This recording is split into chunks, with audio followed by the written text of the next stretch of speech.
Mesdames, Messieurs, bonsoir.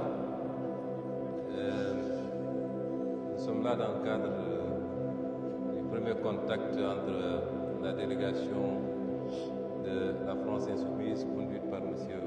Jean-Luc Mélenchon, accompagné de parlementaires et de membres de son parti, et celle de PASTEF les Patriotes, conduite par moi-même, et avec tout le bureau politique, les parlementaires et quelques ministres membres du parti. Nous sommes très heureux d'accueillir M. Mélenchon au Sénégal. C'est un vœu qui vient de se réaliser. À plusieurs reprises, nous avions projeté d'avoir cette rencontre à Dakar ou à Paris pour mieux approfondir nos relations naissantes d'alors, qui jusque-là s'étaient matérialisées par la tenue d'appels téléphoniques, de réunions téléphoniques, mais lesquelles réunions nous avaient permis de voir, d'établir à quel point il y avait convergence entre nos deux mouvements politiques, particulièrement en ce qui concerne les relations entre l'Europe et l'Afrique, entre l'Europe et le Sénégal et entre la France et le Sénégal. Donc nous sommes heureux aujourd'hui de pouvoir recevoir M. Mélenchon et sa délégation à Dakar, et de pouvoir, avec tout le parti, partager ces quelques heures ensemble que nous tâcherons de rendre les plus remplies, les plus agréables, mais les plus studieuses possibles également, puisque nous avons à travailler sur des thématiques extrêmement importantes qui interpellent nos deux pays, mais qui interpellent également nos deux continents.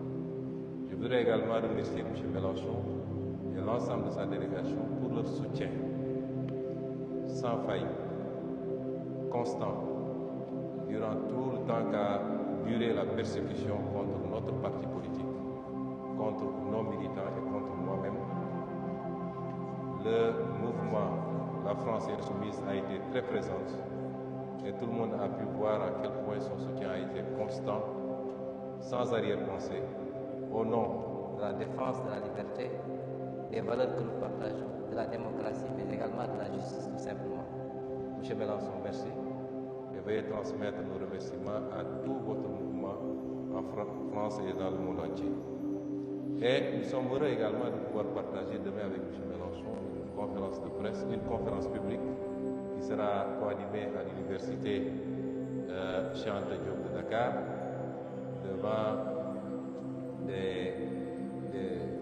d'éminents intellectuels, mais devant également nos partenaires d'étudiants. Et nous aborderons ensemble la problématique du futur des relations entre l'Europe et l'Afrique, mais également entre la France et le Sénégal.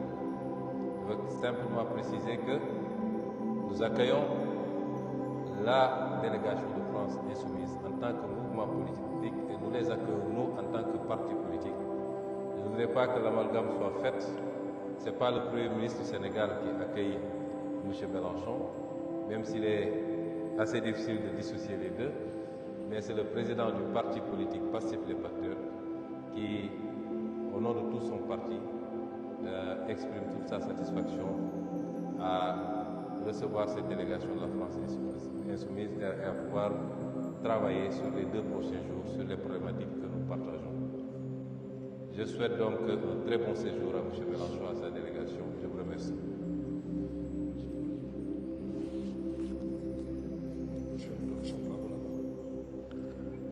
Merci, Monsieur le Président du PASTEF, cher Ousmane Sonko.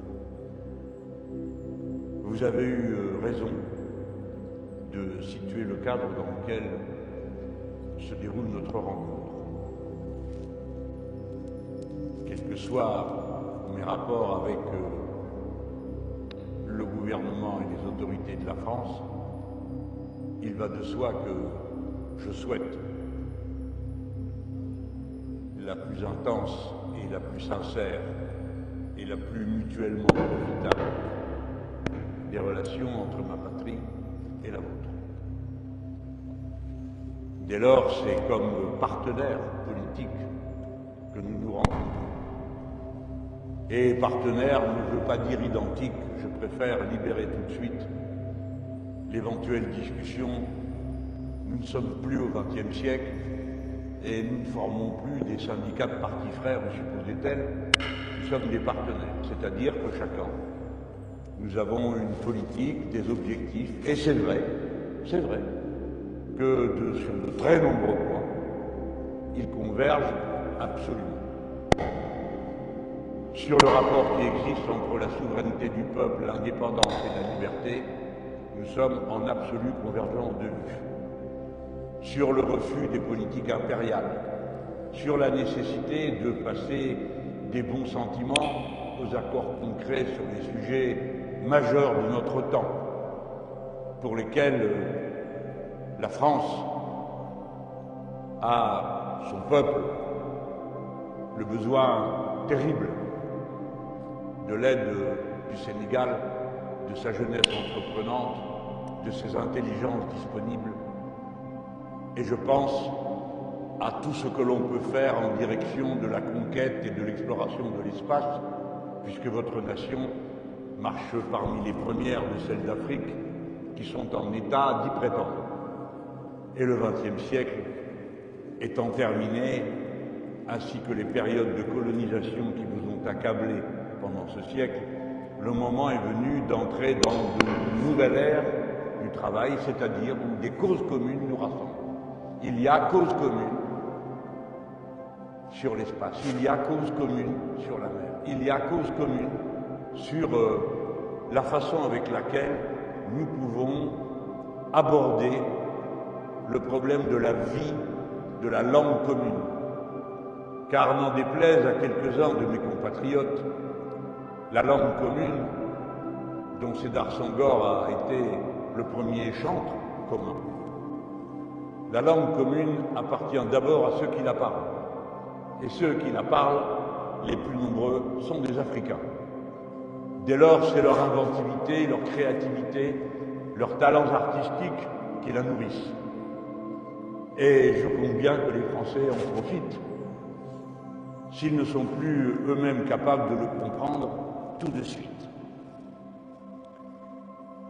Rencontrer Ousmane Sonko est un moment émouvant. Ousmane Sonko, vous ne le savez peut-être pas encore, mais occupe une place singulière dans le paysage du continent africain. Pourquoi ? Parce que le Sénégal a une place particulière. Et c'est pourquoi nous avons eu si peur à un moment donné que ce pays que nous chérissons et dont nous connaissons la nature particulière des liens, je parle sentimentaux, je parle culturels, avec le peuple français est si précieux, et surtout le lien de ce pays à sa culture républicaine et démocrate, que tout cela ne finisse par tourner terriblement mal. Ouf! Vous avez, Président, été en mesure à chaque étape d'une situation compliquée et violente, capable de surmonter l'épreuve et de nous avoir amenés tous au point où nous voici rendus. un Sénégal démocratique, attaché à ses tâches, se présente, tend la main au reste de l'humanité. Et quel soulagement ça a été de vous voir, Président, vous qu'on avait tellement insulté, tellement accablé, tellement accusé de tout, mais de vous voir vivant et de vous voir dirigeant les affaires de l'État. Après le reste, j'en suis sûr, se fera sur la base de l'enthousiasme qui vous a amené jusque-là. Une révolution citoyenne a eu lieu au Sénégal et elle s'est terminée d'une façon démocratique par une élection qui a ouvert un tout nouvel horizon à la patrie commune des Sénégalais. Je dis Ousmane Sonko occupe une place particulière sur le continent africain parce que, mesdames et messieurs, toute l'Afrique vous regarde. Et j'en ai eu le témoignage avec les diasporas, je ne dis pas la diaspora sénégalaise dans les rues de Paris, les diasporas africaines qui toutes sont venues me féliciter de venir à votre rencontre. Je crois que vous incarnez tout ça. C'est beaucoup d'attentes, j'imagine. Comme vous avez dit tout à l'heure, vous m'avez rassuré en disant moi je suis un optimiste en toute situation. Mais je vois à quel poids cela peut représenter sur les épaules de celui qui a à le porter. L'Afrique regarde de ce côté-ci et disons les choses comme elles sont. Parce que le peuple sénégalais, comme tous les autres peuples d'Afrique, veut contrôler son futur et qu'en se mettant en mouvement, il a réussi à y parvenir par une forme démocratique, par un vote, par une élection sans aucun doute sur son résultat, acquis dès le premier tour, c'est dire la force de l'impulsion qui a été mise en œuvre ici. Toute chose à méditer dans mon pays, et je n'en dirai pas davantage puisque demain, vous me faites l'honneur, Monsieur le Président du parti, et par ailleurs Premier ministre du Sénégal, d'une conférence commune, ce qui sera pour moi une première dans ma vie de militant. Et je sais qu'on va rencontrer la jeunesse et les intellectuels sénégalais qui sont au premier rang des intellectuels de la langue commune. Voilà pourquoi c'est depuis le premier moment où j'ai posé le pied sur la terre d'Afrique, ici au Sénégal, avec ma délégation, que je peux vous dire que je ressens un bonheur profond, intense, à vivre ce que nous vivons et que demain nous allons continuer à vivre. Après cette journée que j'ai commencée avec l'imam de Léopold Sédar Senghor, que je continue avec vous, et demain avec la jeunesse et les intellectuels de votre pays. Merci à vous tous pour l'accueil que vous nous avez réservé, non seulement à moi, mais bien sûr à ma délégation, et à cette partie du peuple français qui vous regarde avec affection et fraternité, et croyez-moi, cela dépasse les frontières des seuls électeurs de Jean-Luc Mélenchon. Voilà. Pas de questions. Pas de questions, s'il vous plaît. Merci. Au revoir, messieurs, dames. Merci.